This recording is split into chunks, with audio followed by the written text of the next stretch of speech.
Excuse me. Welcome to another episode of the Playbook, a sports talk show with Mark and Tyler. He's Mark and I'm Tyler. Howdy. Today we're gonna have a little look back on our crazy predictions that we had last week.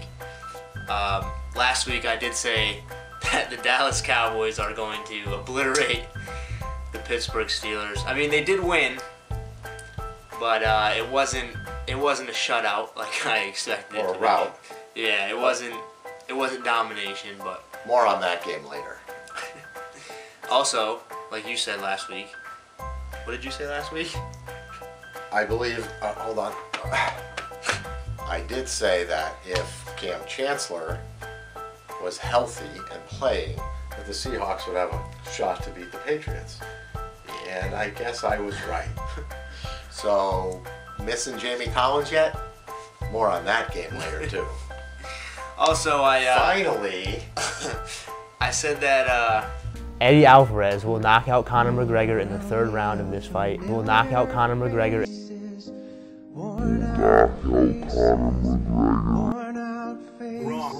Eddie Alvarez got put to sleep, so my prediction wasn't the best for that. Wasn't the best for that one. It was bold though. Yeah, it was pretty bold. I don't think anybody else would agree with that, but hey, why not? So let's talk a little bit about what happened in the NFL this past week. The Cowboys continue to win. Yeah. I seem like I say that every week. 8 in a row, franchise record winning streak. The Packers have lost 3 in a row now. And people are talking about Aaron Rodgers, but coincidentally, Clay Matthews has missed the last 3 games. Yeah, that defense is not great without Clay Matthews on that side of the ball. It's obviously just average as their results and it proves that their offseason last year wasn't the greatest for retaining their players. As you see, Casey Hayward in San Diego is having a career year with them. So obviously they let go of some good pieces. But without Clay Matthews, I don't think they can't stop the run. They can't stop the tight ends. It's the linebackers without Clay Matthews are just not up to par. And a little bit about the New England-Seattle game. The most amazing thing to me about that game is New England coming off a bye week. 2 weeks to prepare. Mr. Bill Belichick, Mr. Preparation, and they got beat at home. I don't even know if that's ever happened before, New England hosting a game after a bye week and losing. I don't think that's ever happened. You look at the score and yeah, you'd say it was a close game. But it wasn't. But you see the stats and they just got picked apart, really. They really just got picked apart, and I don't know. You rarely ever see that with the Patriots, but it just proves that that Jamie Collins trade was not the smartest in New England. Right, they had a hard time covering the running backs out of the backfield, pressuring the quarterback. But great game, great for NFL ratings. The Cowboys game and the Pats game, great for ratings. So let's talk about the Cowboys game for a little bit against Pittsburgh. So watching the game live, a couple things stood out to me. With 1:55 left, Zeke runs into the end zone and scores. You know, I was like, he should have went down, he should have went down. Yeah. They could have killed the clock. They could have attempted a winning field goal. I believe Pittsburgh let him score. Then we all know what happened at the end. Amazing comeback by Dallas. Everyone was, they were going crazy when Ben did his little fake spike and scored. And the reality is they scored too soon too. But coming back with 44 seconds left, driving down the field, incredible score. Dak Prescott showed some poise in that one. Yes, he was unbelievable. So the biggest question I have in that game is, why does Mike Tomlin go for 2 after every score? Dude, you're an idiot. That is not the way to coach football. They would have won. If they kicked an extra point, if they kicked an extra point every time, they would have won. I mean, the score was 35-30, but I mean, I think the outcome would have been different. It would have been 100%. It would have been 100%. But I don't know, bad coaching on the Steelers side, and that kind of leads to what I said last week, where the Steelers are kind of overrated. But talk about that pretty soon. So now let's dissect a little bit of the New England-Seattle game. Okay. There's another 2-point conversion controversy. Yeah. At the end of that game, the Seahawks score, go up by 7, and Pete Carroll goes for 2. Yeah. What in the world is he thinking? You kick the extra point, you're up by 8. New England has to score a touchdown and a 2-point conversion just to force overtime. There wasn't any benefit. There wasn't any benefit for going for 2. I mean, you would have been up 2 scores regardless, right? So it doesn't matter. There's no point going for 2. I mean, yeah, it's 2 possessions and 2 scores, what are you talking about? 8 points. That's 1 possession. I mean, late game, that's 1 possession late game. Okay, but yeah, seeing going for 2, yeah, there would have been 2 possessions, and there was a little bit left on the clock. I mean, when you think about it, the Seahawks were not going to let the Patriots get the ball again, even if they did score. But I don't know, it was a silly mistake that they just dodged a bullet. Honestly, they're lucky that Gronkowski didn't catch that ball. And Brady said at the end of that game, they intentionally tried not to score at the end to try to run the clock out. Again, I coach in the NFL, I don't understand what these guys are thinking sometimes, but They have that job for a reason, but sometimes you have to scratch your head like, what are you doing, bro? Right. So let's switch to baseball real quick. I know the season's over. We know the curse was ended. Manager of the Year awards come out. Okay. Terry Francona wins Manager of the Year for the Indians Okay. in the American League. In the National League, Manager of the Year goes to Dave Roberts for the LA Dodgers and not Joe Madden. That is ridiculous. I don't understand. I don't understand that one at all. I'm speechless. I don't get it. He did a great job managing the Dodgers, but Joe Madden just took the Cubs to the World Series and won it. And won. Broke a curse. Granted, best team on paper, but you still have to win the games. Right. I don't know how he's not NL manager. That honestly, that baffles me, really. The voting for these MLB awards are kind of getting out of hand lately.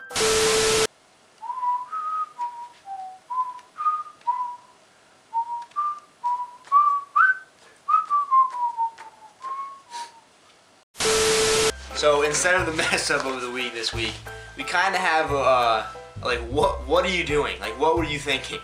We'll show you this clip now. Serious contact in the back. Awkwardly, and they score. It's amazing he was able to finish the game after a shot like that. So since we were so successful last week in our bold predictions, we have a few more for this week.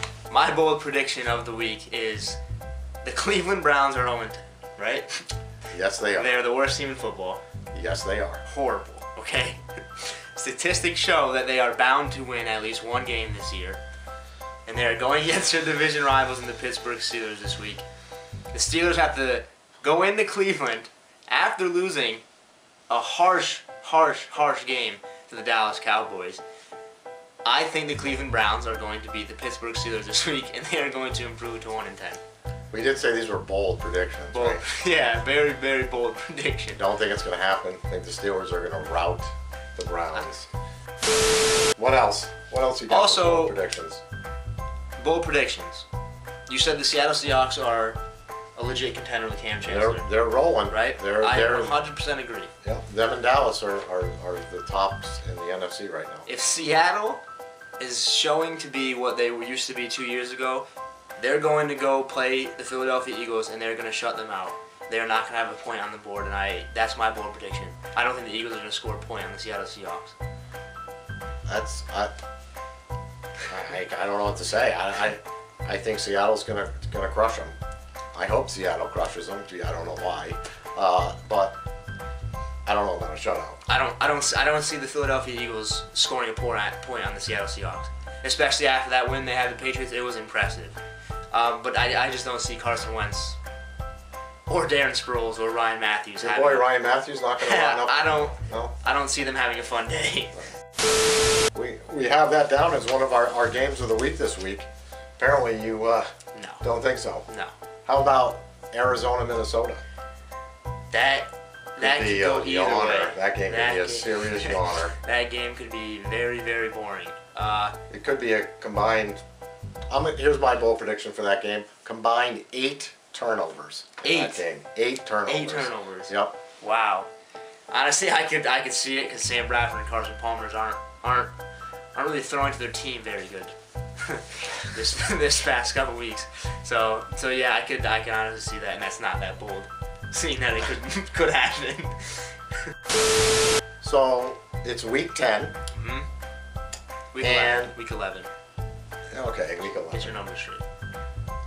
Jared Goff, the overall #1 pick in this year's NFL draft, is finally getting a start for the 4-5 Rams.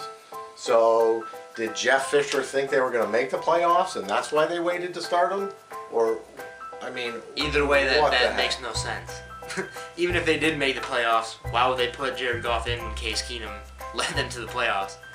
Like, the whole circumstance doesn't make sense. You draft this guy #1 overall, and you hold him out until you say you think you're going to make the playoffs and play. No, they're not going to make it. Oh, they're not going to make it. I think they're throwing in the towel, and they're going to let him play now. That is utter garbage. That is the biggest excuse ever. Because they were already out of the playoffs. Let's face it. Everybody says the Rams. Oh my God, playoff bound. Well, they moved to LA. Yeah, they moved like they must win. Todd Gurley is running with no effort. Case Keenum cannot throw 3 incompletions without an interception. The only player who's balling out on the LA Rams is Kenny Britt. Kenny Britt is the only person on that team who is playing moderately well. And like they're like the Jacksonville Jaguars. Every year they're like, oh, the Rams, this is their year. They're gonna make the playoffs. And like, come on. With Jeff Fisher as your coach, you're not making the playoffs. So now it's time to wrap up the show with our mailbag. Our mailbag, yeah. We reached the milestone in episode 1. We eclipsed 100 views. 100 views. We'd like to thank you for that. There's no really K after the 100 either. It's really just the 100. We really appreciate that, though. Although we're making a lot of jokes, we really appreciate it. Yes, we do. We really hope you keep watching our show because I think it's funny. So we have 3 new letters this week. Okay. So the first one says, Tyler. Okay. Why did you bring up my job security in episode 1? Now the entire football world is talking about me losing my job. Respectfully yours, Mike in Green Bay. You know, Mike, I'm sorry to say this, but I read the future. I know what happens. I predict things. Mike McCarthy, your job is in jeopardy, buddy. If you don't get Aaron Rodgers to sit in that seat and listen to you, you're not going to be the coach of the Green Bay Packers very long. Our second letter, Mark and Tyler, thanks for creating the best drinking game ever. We take a shot every time Mark says and Tyler uses his jazz hands. Unfortunately, last episode, we hardly got to drink at all. Yours truly, Julie in Tega Cay, South Carolina. Well, we're not doing this show to get you drunk, so drink responsibly, please. The goal is to drink before the show airs. And finally, this is a weird one. That's a weird one? Mike in Windsor writes, Dear Mark and Tyler, where did you get the soundtrack for that show? From a 1970s porno movie?